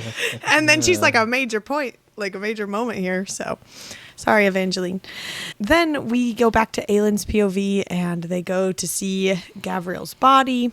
She offers him the blood oath, even though obviously he's dead. And it is a big moment for Aedion, I think, more than anyone. And I don't know. I think it's just any time a character is crying, I've been crying. And so everyone was crying. And so I also cried here because everyone was crying. And it was just really sad. And it is frustrating that Gavriel died and then didn't get to have all their future and stuff. And so this is just kind of a final goodbye for that moment. And I totally cried here. Poor Gavriel. R.I.P. I also cried right after this when Manon and Elide see each other for the first time since the battle, and Manon has to tell Elide that the 13 are gone. Elide says, "Who?" and Manon just says, "All," closely followed by Manon saying, "Live, Elide, live." And that got me with a single tear, so that's cry count for me. I was already crying because of Gavriel. I stop, I bat my eyes, and I come and I read this. And it just caught me so off guard with her saying the "live, Elite, live." I literally had to just put my Kindle down and I sobbed like a little baby girl at this. It just got me, and just reliving the whole entire 13 and all the things that just happened with them. And I just all of it. I'm going to cry again thinking about it. Well, my next note's not sad. It just says, "Lord Lorcan Locken, once a lone lethal leader, now loyally lingers in the land he longed to leave, lovingly linked to his luminous lady, a legacy of light and lasting lore." Oh my god. That was great. Incredible. That's amazing. Yeah, that's great. That's good. Put that on a t-shirt. Just like, all the way across. I love it. The first time we read this, it's been over a year since we finished Kingdom of Ash for the first time, and Lord Lorcan Locken has made me giggle every time I've thought about it for the last year. That's one of my favorite things. It's the absolute most ridiculous thing for her to just throw into this book. And I'm so upset I didn't think about that last name with him or any of that stuff. Like before this moment is hilarious. And I love it. On our first read, I did keep getting like her last name confused with his first name because they were similar. So like just going through Empire of Storms for the first time and they kept being mentioned, like, but I never really thought about it like that until she said it. And I was like, this is the best. Absolutely hilarious. But with that, like they agree basically here to get married, and he's taking her last name because he'll now be like a lord. And he says, I will bind my life to yours so we will never know a day apart, never be alone ever again.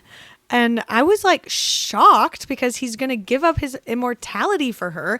And I don't feel like I've ever read a book where that happens. Like it's almost always where some magical way that the person ends up being immortal as well. Almost even just what happened with Aelin. Like we didn't know. Of course she's going to be immortal so they could live 1,000 years together, you know? And so for him to give it up, I don't know how I feel about it. Like it's cute and I love this for them, I guess. But like at the same time, that's sad. I want them to be happy for forever and ever and ever. I know. I mean, he is like over 500. He's like one of the oldest. I think he's the oldest character in this book other than, you know, the Vogue. But then that just means that compared to her being immortal somehow, him tying his life to hers means that they just like won't have as much time together as he's had his whole life. So it will be a very small percentage of his life that he'll end up spending with her. But it makes it even sweeter, I think, that he's willing to give that up just to like be with her and die with her. Just sweet. On to chapter 118. Irene's talking to Hafiza about building a college in the north, and I was like, Healing College of the North. I can't wait to see them go head-to-head with the Southern College at every big game. Otterlin Otters versus the Antican Rooks. Dean Irene has a nice ring to it, too. The Dean! Dean Irene. Dean here! That's pretty amazing. The Otterlin Otters. Yeah. I like it. Is it going to be like they're playing like Quidditch, like on their rooks and their wyverns flying around, like in that kind of a game? I like that. I guess, yeah. I was thinking like any game. Mathematician. Any sports. game. Spelling bee. Rock, paper, scissors. Debate team. I like it. The healing teams. Who can heal faster? Now I want like the Torre college looking t-shirts. Yeah. You know what I mean? Yeah. Like Yep. Otterlin Yeah. Otters. I like or, that. you know, like that's so cute. That'd be good. Connor, That's cute. I'm on it. put it on the Jerseys. long list of random things I keep saying I want, and then you immediately forget about. Story of our lives. I thought the part when Rowan and Aelin were talking about Erawan's smudge that he left on the wall basically was the absolute most ridiculous and funny conversation ever. And then them just deciding, we'll just put a rug over it, you know? And so then all the rest of the people show up and they see it and Lysandra just like looks at it weird. And Aelin's like, we're going to put a rug over it. And she's like, I'm thinking a pink and purple embroidered with flowers, just what Erawan would have loved. And it's so ridiculous, but I love just seeing them happy. Like these are the dumb conversations they have because there's nothing else to like worry about, I guess, in like an immediate danger or something. And so it was just fun to see like the lighthearted goofiness that they were having, just thinking, you know, they're going to rebuild this whole entire world and this castle and everything. And there'll just be a little rug, pink and purple with flowers. Little bit. I also love how everyone just collectively forgot about Vaughn this whole time and we never met him. And we don't know what happened to him. So shout out to Vaughn. Hope he's doing okay. Yeah, it took me a minute to remember who that was. Still don't really know. I mean, I know he's a part of the cadre, but that's about all I got. It's like, I guess I'll stop looking for Lorcan.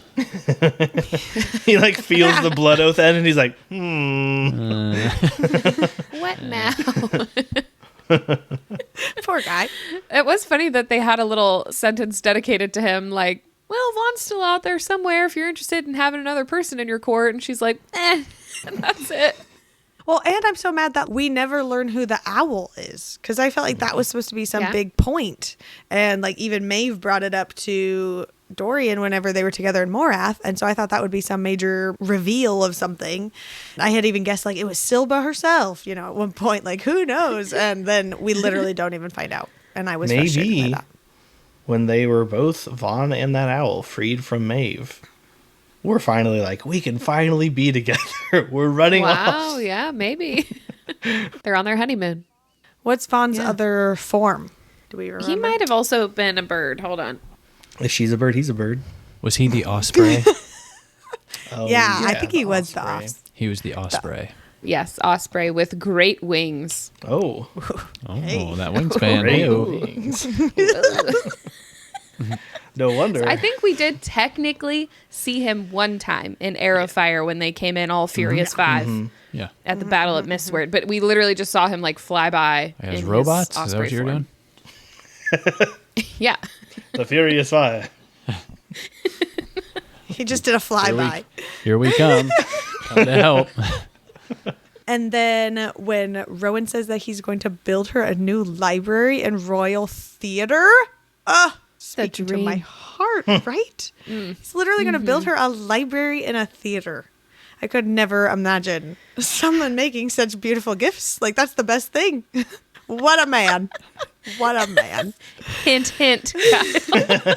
I need a whole library Put that and a on the whole Royal Christmas Theater. list. Today. Yeah, today. Merry Christmas.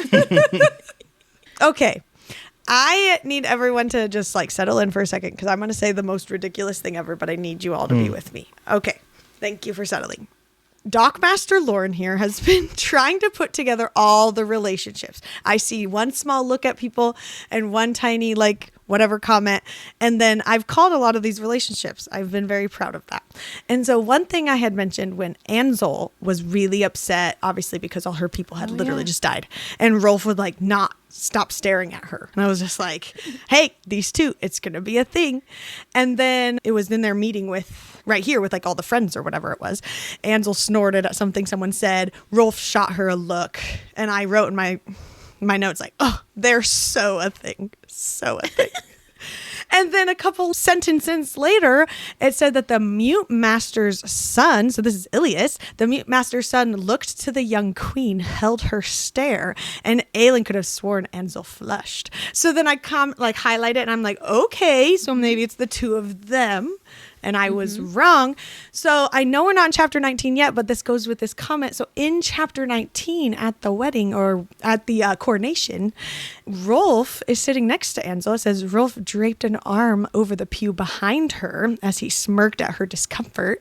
And then Ilias was clad in white, layered in clothes of his people, and sat on Ansel's other side, the portrait of unruffled calm. And I highlight it and I go, oh, okay, Ansel, maybe she gets both of them and they're in a throuple and I'm here for it. And that is headcanon to me because we don't actually get confirmation. But I am taking this that Ansel is with both of them. She gets Rolf, who probably won't shut up and is going to talk so much and just be whatever. And then Ilias on the other side, who won't say a word. And she can just have the best of both worlds. And I'm here for it. And I'm so happy for her. You know what? I love that. I support it. I remember like hearing one of them listening to the audiobook again. And I'm like, I hear one of these moments where like Rolf and Ansel are kind of looking at each other. And I was like, yeah, I could get behind that. Like I kind of like them together, but then you don't want to completely leave Ilias out, you know? And I think that's cute. I don't know. I'm here for it. Yeah. I think she just gets them both. Yeah. Why not? And they're all three happy. Why choose? Exactly. Exactly, Connor. Anyways, so that to me is headcanon. And that's my wild unhinged theory, I guess, for the end of the book. Last episode? I don't know. But at the end of this conversation with just all her friends and just them planning these things and everybody's laughing and poking fun and stuff, and Aelin just says, I think we're going to have a great deal of fun.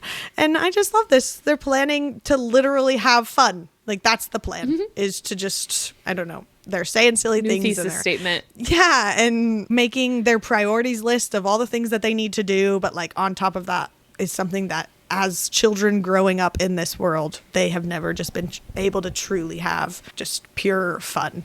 And it's just a great way to end the book. So, yeah. So next chapter. Nope, that's the end. Chapter 119. And I had to go to bat a little bit here for my girl, Lysandra. This is when she's walking in for the coronation, I believe. And it says, people murmured, not just at the remarkable beauty, but what she was. The shapeshifter who had defended their kingdom had helped take down Erawan. And I'm thinking here, like, who literally fought in every major battle in this book, and then some. And I was actually a little bit salty that she didn't get a little more praise at the end of this book, because, I mean, G capital D, like, everything that she did, she was definitely the underrated character, but not even further than that, like, contributor to the success of their whole campaign. Because, like, the fact that she saved Aelin, I don't know, countless times, whether directly or indirectly, I don't know, just her entire contribution to, like, every single battle, like, there ever was in the book. Yep. Like, once you think about it, you're like, oh my gosh, okay, yeah, it was kind of crazy how much she did in this book. And probably, I may have said this before, but maybe more powerful in some ways than Aelin or a lot of people. Oh, yeah. Even the I would cadre. agree. Oh, yeah, I would agree on all of those people for sure. Yeah. I mean, Aelin doesn't have her power anymore, but even when she that's did. true. Yeah, that's true. Yeah, I would agree with that. Anyway, Go Lysandra. go Lysandra, my girl.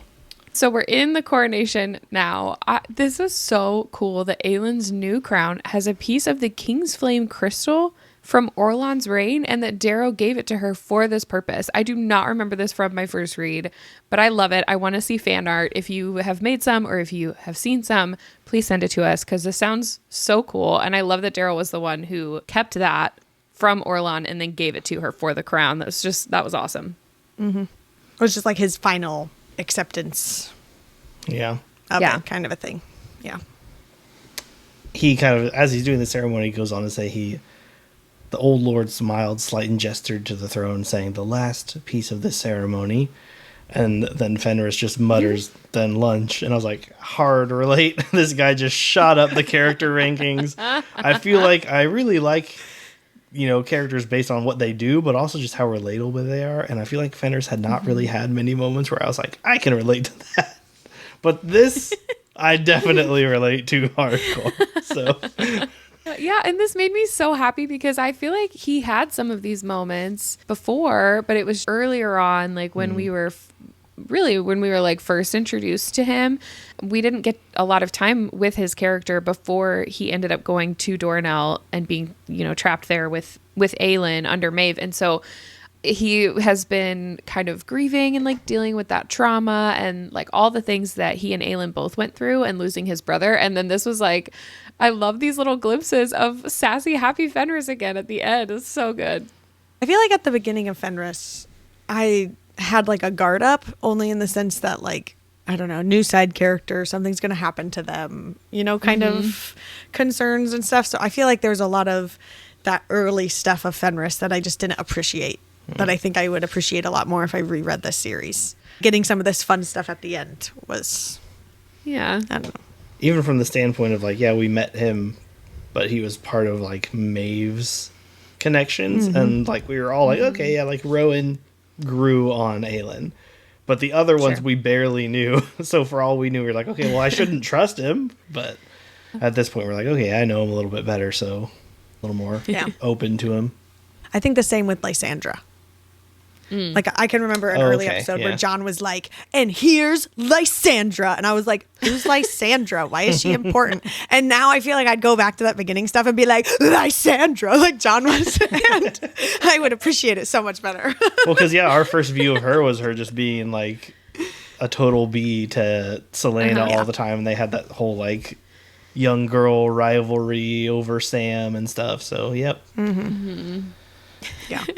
Rip So I guess Sam. the next series is that we're actually just going to reread this series. We're going to do it all over again. Okay. So The last piece of the ceremony was that Aelin was to sit on the throne, but before she could, all the little folk came in, which was like I just love, they just keep popping up everywhere, and I just love it. And they give her Mab's crown that they had, and it like fits perfectly behind her new crown that she was given. And everyone yells, "All hail Aelin, Queen of Terrasen." She did it. She finally did it. Obviously, she denied it at the beginning, but somehow like the ultimate goal was for us to get to this exact point in the series. Yeah. And it was, we did it. We all read the book. We all got to the moment. She's the queen. Go off, queen, one final time. She did it. She's actually the very queen. Yep. Also, we have Go Off Queen merch available in the shop. At betweenpagesandfriends.com.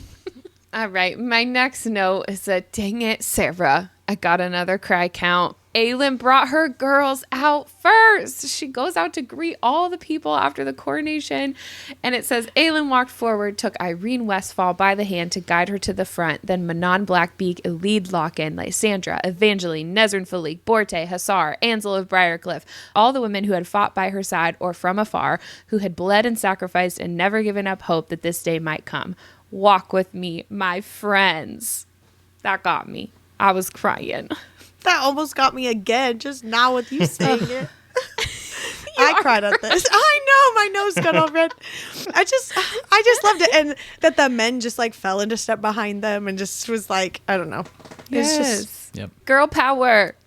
I love it. And the roar from the gathered crowds was loud enough to rattle the stars.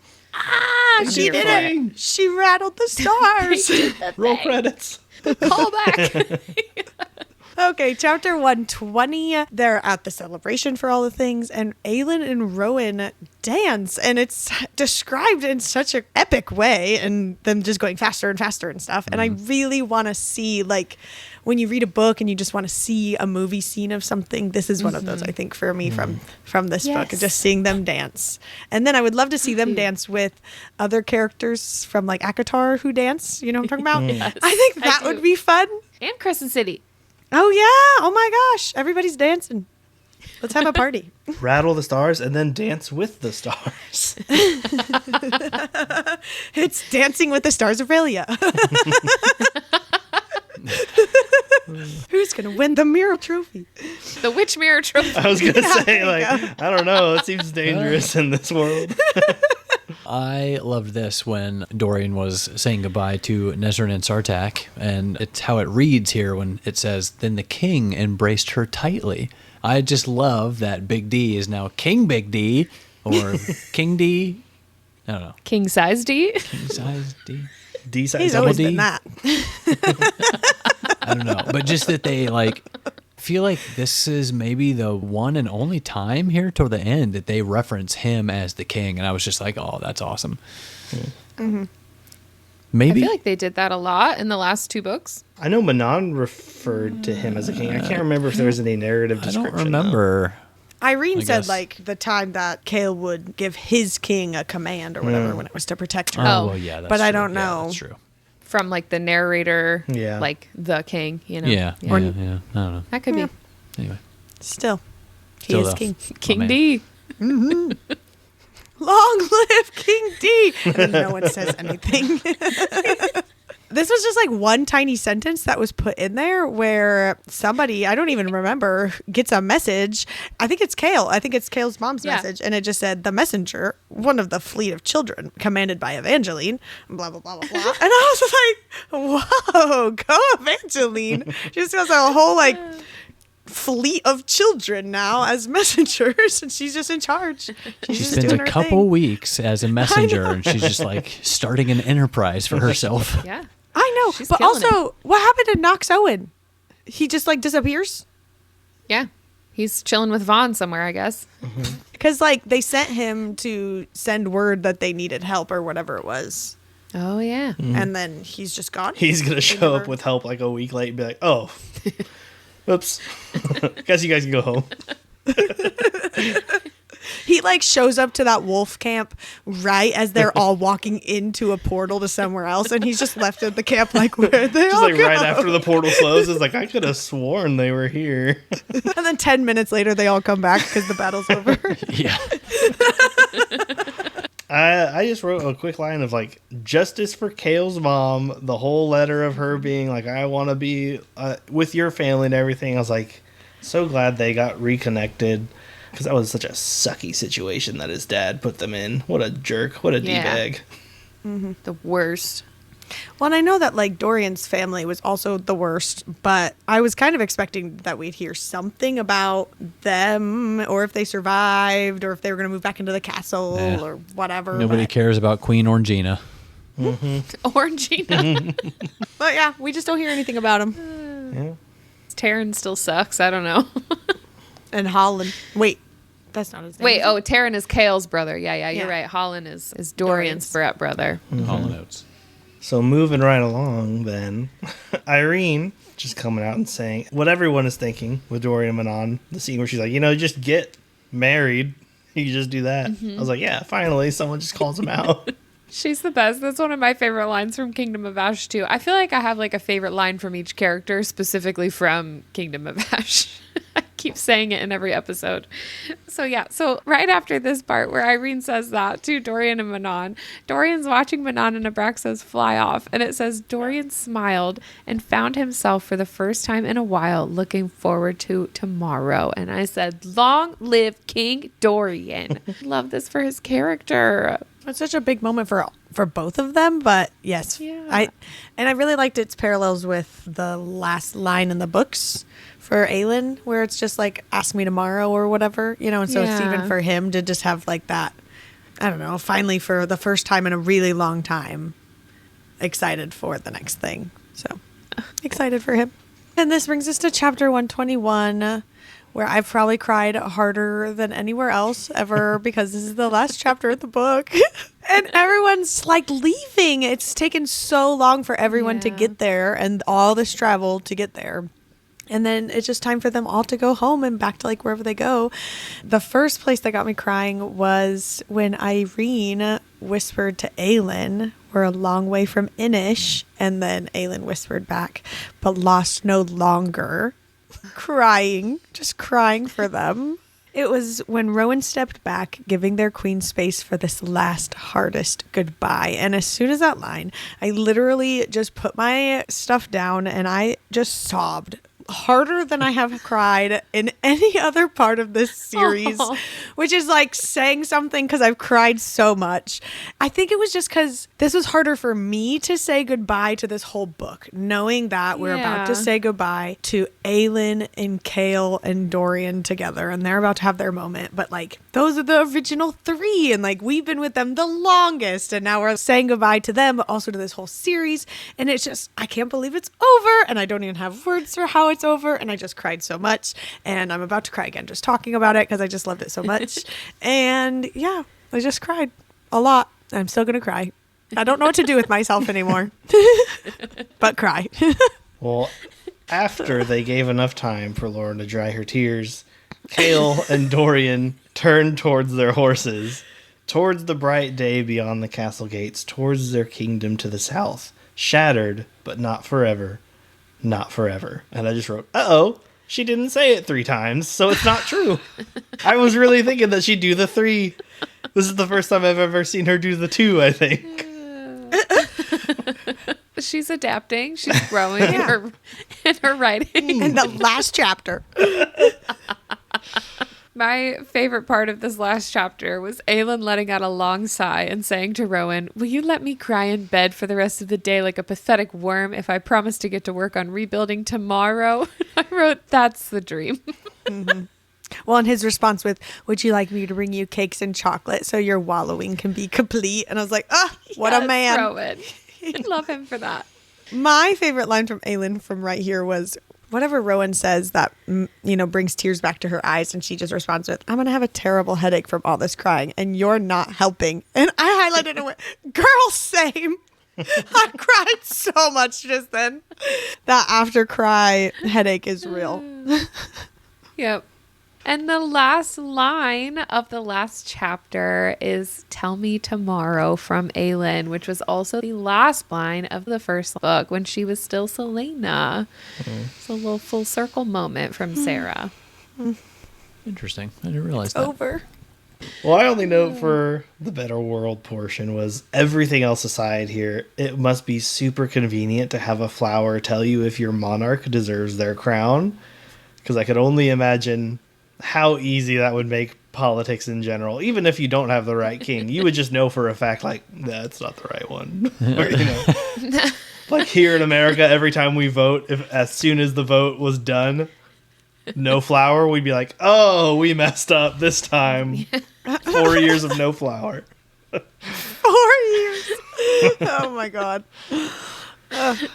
For me, first of all, I love that it ends with the millions of King's Flame and whatever. That's just like a really cool way to end it, and just like cherry on top of all the things. But it did make me wonder, like post reading the book, of like God's watch, like who's in charge of watching these flowers and saying it's time to, you know, like time to plant all the flowers or like grow or whatever. Or is it just the flowers themselves? Is it the little folk? Maybe the little folk went out and planted a bajillion and one little flowers or something. That's cute. Just how did they know that was the time is what I want to know. But I don't know. That's the end of the book. It is. Yeah. Oh my That's gosh. it. But we're not done yet because you guys, I cried during the acknowledgments of this book. So I feel like it has to go on the cry counter too. Specifically the parts where she addressed her readers directly. And then at the end, she addresses her husband and son. And that all got to me because Sarah's firstborn was born during Kingdom of Ash. Like while it was, I don't know if it was while she was writing or while it was being published, but she had just a little baby. And so her little note to him was so sweet. And it's just mind blowing to me that she was 16 when she like first started writing the first book in this series and then was having her first baby when the last book came out. And that just made me emotional too. So read the acknowledgments if you've never read those. It's really sweet. Yeah, Con told me to read the acknowledgments, and so of course I did, and of course I cried here too because I cried everything. So thanks for that, Con.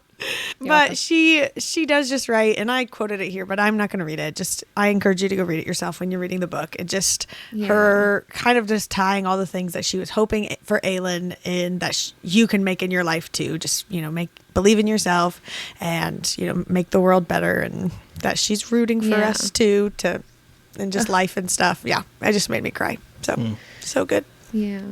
It's so emotional reading it like right after, like just coming off the last chapter and the epilogue. Like if you're doing a reread or just go back and like just in the moment. Oh, that got me so bad. Yeah. So good. See, I read the acknowledgments first, so that's probably why I didn't. Straight to the acknowledgments. You crack that thing open. Straight to the acknowledgments. I want to know who to thank for this book. Yeah. What are we thinking? And now it is our final thoughts. No theories for the entire freaking series. Lauren? Oh my gosh. I cannot believe it is over. Finishing this book feels so bittersweet. There's just like this immense sense of accomplishment, but there's just also this like insane sadness. Like it's over. These characters, they've just been part of our world for so long, and I have laughed. I have cried so much. I've literally cheered. I just like had so many reactions I did not expect. The character development in the series is unmatched to any other I have read, and I think I just have loved and hated and then loved again each character at different times for different reasons. It's just been such a crazy ride. I also just can't express how lucky I am to have my first Throne of Glass reading experience be in this podcast with you guys, like doing this together and just getting to like chat about it every single week and being involved in the community and everyone's comments and just all the things. So this series just means so much more to me, I think, because of the way I got to experience it as well. So first of all, thanks for being a great book club, guys. And I love that it's all here and I can go back and rewatch it all and all the things. So since finishing the book, being on the internet, I talked about it earlier, totally different experience. I'm enjoying seeing all the memes and the videos and TikToks and reels and everything that I've missed, and knowing that nothing can be spoiled for me now, and just getting to like enjoy that full experience and look up fan art and all the stuff. And I have gone back in our Discord and I was reading through all the spoiler chats because I couldn't read any of those I haven't done before. that yet. And just like laughing at like everyone talking about me and Kyle and this crazy stuff that we were saying. So that was really fun. So yeah, it's just, I'm looking forward now to being on the other side of someone else's Throne of Glass journey and getting to like, Aw. I don't know, walk through that with someone else. So I don't know. It was really good. Kingdom of Ash, 5 stars. Entire series, 5 stars. I loved it. Okay, bring us down, Kyle. I should have gone last. Yikes. It's a sandwich. I'll go after, and then it's fine. Oh, okay. There we go. We got John in there too. So, coming out of the series, I understand why so many people like it. It has everything you'd want in like a typical fantasy adventure. It has characters you love, characters you hate, characters you love to hate even. Like, we have made very clear, all of us, which characters we don't really like at certain times. That said, it is also like a typical fantasy adventure to me, which I don't want to like use in a way to disparage it or denigrate it at all, but there are tons of stories that follow these formulas, and that's what makes them enjoyable, is that there is an aspect of familiarity. And it was well written too, even like with the pacing issues, like early on as she was a starting author, we said like some of the first books like really dragged at the beginning, but even with those, overall pretty well written. I get that this is a lot of people's entry into the genre, and I'm glad that it can be that entry for those people because it's genuinely a good read. Did it break new ground? I don't really think so, but did it need to? No, because it's a debut series and it like served its purpose incredibly well. You can tell that she grew as an author as the series went on. And I guess to get more like on what Lauren said about it, the podcast made it a much better experience for me because like it's enjoyable to discuss it with people and everything. And like Lauren's told me several times outside of the podcast, like if we weren't doing this podcast, you would have stopped reading. I was like, yeah, probably. But yeah, I think Kingdom of Ash, the rating 3.3 for the book, which Lauren has already been mad at me about. Yep. For I literally saw it and I went from the other room. I yelled 3.3. Are you kidding me? But that's kind of what I mean. Like that to me is not. It's not a bad rating. It's just like that is a typical fantasy adventure. It's something that's like it doesn't break a lot of crazy new rules. It doesn't do anything like way off, what you would expect from a fantasy. It's like it's an average fantasy to me. It's pretty good, I guess. I don't know. What? We got a high rating from Kyle on Tower of Dawn, and that was more than I thought we'd ever get from him in this series. So I'm happy with our Tower of Dawn rating from Kyle. Yeah. As for the whole series, 3.5 altogether. That's what I'm going with. Also better than I expected. Also, just like it's it's all right. Good job, Kyle. I like the reveal in the notes. Yeah, too. That was that nice. That was Wanted to be a great. surprise. I love it. So for me, I really like, Kyle, how you said you can really tell how she grows as a writer. Because in the article that I wrote for it, I noted that like it's very clear how she like develops from book to book from beginning to end. So that is always really cool to like reread something like that and see that progression. My original ratings for the book and the series were like 5 out of 5, 5 out of like 10 out of 5, all this stuff. Some of the magic must have worn off just a little bit. and maybe it was because like, again, like what Kyle said, it was kind of a good, like, what did you say again? Entry. Like into an the entry, genre. like Entry, gateway. yeah. So this was my gateway, and I enjoyed it like much more that first time. So my ratings technically are a little bit lower.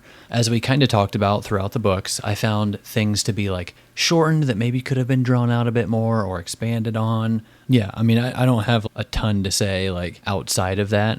It's like you said, it was a good kind of entry fantasy series, and I think that's why my ratings are lower on the reread, because I've been reading a lot more like since that point, and I'm almost through the Maasverse personally, so I've read more of her stuff, and it's like you kind of find out what she's capable of, and you're like, well, dang it, I wish I wish you would have applied like how she described this, like in this book, and you start like miss and match.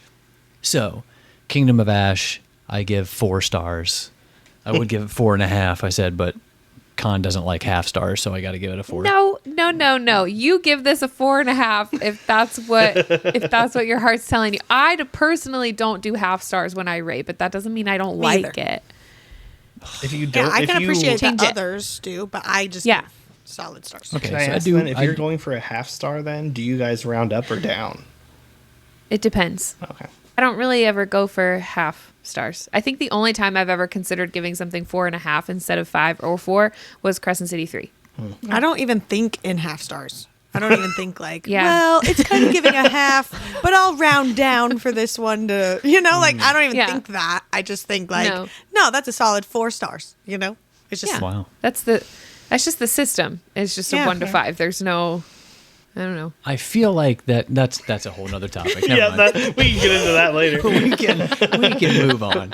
If it's not 5 stars, it's 4. That's just exactly. But like Kyle's giving like 3.3 stars and it's like very particular. I think if I did do stars, it would just be halves. I don't think I would do no. 4.1 stars. Like, I don't Yeah, think I would we be can- that particular.